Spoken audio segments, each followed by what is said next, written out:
What's going on, Reef fam? We just got in some very nice new Acropora SPS corals, so let me take a moment and show them to you. What? Look at that blue!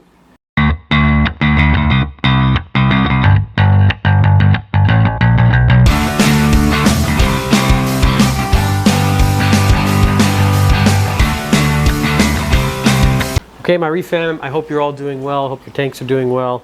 If you don't keep Acropora, you may not be able to appreciate how freaking sweet this fuzzy blue tenuous is. I use that adjective fuzzy a lot because I don't know how else to describe it. It's like fuzzy, hairy. This is textbook for a tenuous Acropora. It just looks perfect. That's a really, really good sign, is to see the polyps out like this.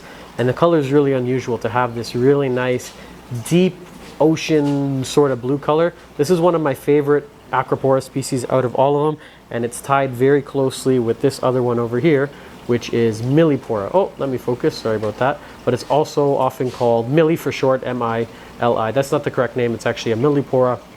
These are probably the two most common acro species that we see come into the store. I don't know how other stores are or where you guys are watching from, but these are very easy to mariculture. So a lot of the farms out of Indonesia are able to grow these things, and you can tell if a coral is maricultured by the base. So if you look at it from the side, let me not make you dizzy with the camera, but this is how they start on these kind of coral bases. They glue them down, and they can grow incredibly quick in the ocean. Like, I can't get nearly the same growth rates obviously here in our store or in home aquariums, but these two are two of the easiest to grow in general. And I think that's why we see so many of them, because they're able to aquaculture them, and they come in some crazy colors. So millis, pinks, purples, yellows, and greens, and they get really deep and rich over time. What does that mean? When they come in, they kind of look bleached or stressed, and then the longer we have them, they just get more saturated and vibrant as time goes by.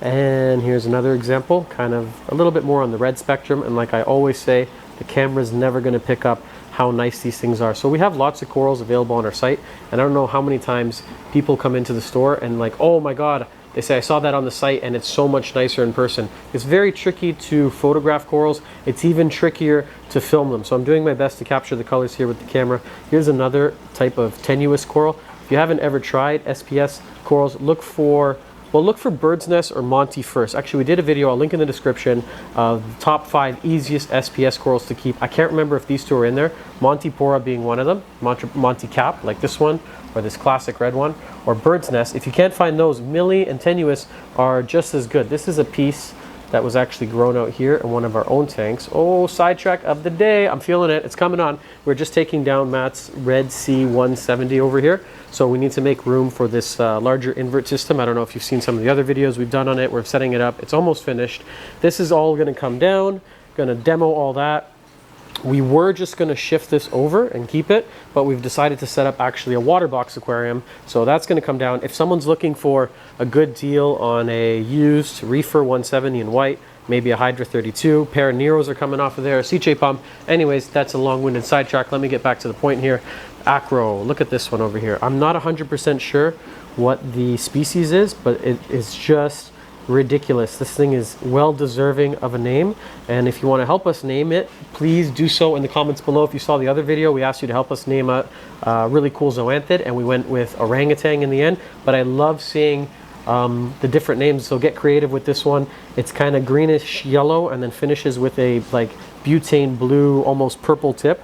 This is another species of acro over here. I think it's called Achilles. Do you know what this is called, Matt? Oculus? Achilles? Yeah, Achilles. We get these in quite often. This is nice too, Ceramentosa. So I'm giving you the Latin names of these corals. Ceramentosa can take a tremendous amount of light. This is like one of those corals that you just can't bleach. It can take PAR of almost 500-600, like super high photosaturation compared to some other corals. And it's going to get a lot greener than you see here. So it's green with like kind of burgundy reddish polyps. This is another cool one right over here. This is what they would call sort of a deep water. I'm not 100% sure on the species name. If I had to guess, if you had a gun to my head, I would say Loripis or maybe Granulosa. I'm not 100% sure. And then another really cool example of tenuous over here. almost like a tricolor, but it looks really, really good. Anyways, short video today. Oh, sorry, before we go, let me show you one more. This is I thought it was Tortusa, but I'm wrong. I think it's a Gomezi. Gomezi, close to Tort, like thick branching and similar in color, but I believe it's a Gomezi. But I think that's it for today's video. If you guys got any questions on how to keep hard coral, anything related to hard coral, SPS, this is what we do here. This is Fragbox Corals. I'm gonna leave our email at the end of the video. Feel free to hit us up, shoot us an email, any questions at all. We love talking about this stuff, and this is what we do. And we also got in some more Croceas, what? But that's it for today's video, guys. Thank you for watching this episode of Fragbox TV.